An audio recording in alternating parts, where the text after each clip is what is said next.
Privacy is something most of us take for granted. A closed door, a locked phone, a room that's yours alone. But step back a few thousand years, before modern housing, before separate bedrooms, before fences and deadbolts and curtains. And the question of how people found privacy becomes a lot more complicated and a lot more interesting. In most ancient civilizations, privacy as we think of it today simply didn't exist the way it does now. Homes were small, shared, and crowded. In ancient Egypt, the average family home was a single or two-room mud brick structure where parents, children, grandparents, and sometimes livestock all shared the same space. Personal solitude wasn't a daily luxury. It was a rare thing found in specific moments and specific places.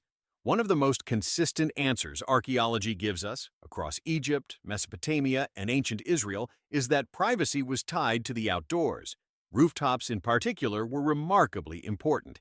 In the ancient Near East, flat-roofed homes were common, and the roof served as a semi-private upper space where a person could go to think, pray, or simply be alone above the noise of the household below.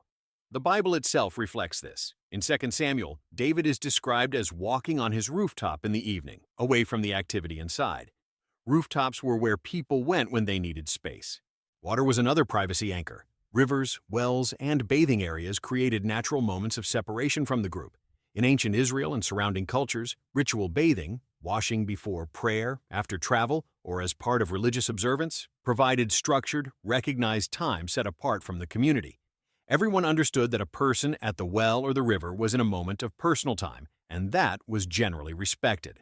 Wells in particular carried a social weight that goes beyond just water collection.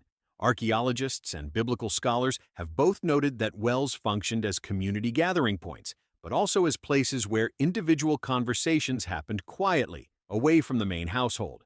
When Rebekah met Abraham's servant at the well in Genesis 24, or when Jesus spoke privately with the woman at the well in John 4, the setting wasn't accidental. The well was one of the few places in ancient daily life where a one-on-one conversation could happen with some degree of separation from the crowd.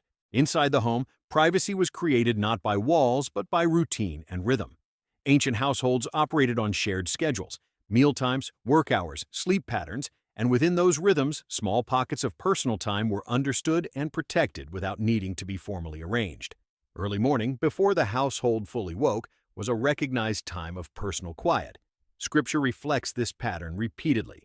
Figures like Abraham, Moses, and Jesus himself are described rising early and going out alone to pray, not because the Bible is making a stylistic point, but because early morning was simply when solitude was available. Sleep itself created a kind of privacy. In many ancient households, the end of the day brought a natural drawing inward. Fires banked, activity slowed, and the social obligations of daylight gave way to the quiet of the household at rest. That transition from the public world of work and community into the private world of the home and family was a daily rhythm ancient people understood and valued, even without walls and locks to enforce it. What's striking about all of this is that ancient people solved the problem of privacy without most of the physical tools we rely on today. No separate rooms, no locks on interior doors, no noise-canceling walls. Instead, they used time, location, and shared social understanding. Going up to the roof, stepping out to the well, rising before the household, retreating to the garden.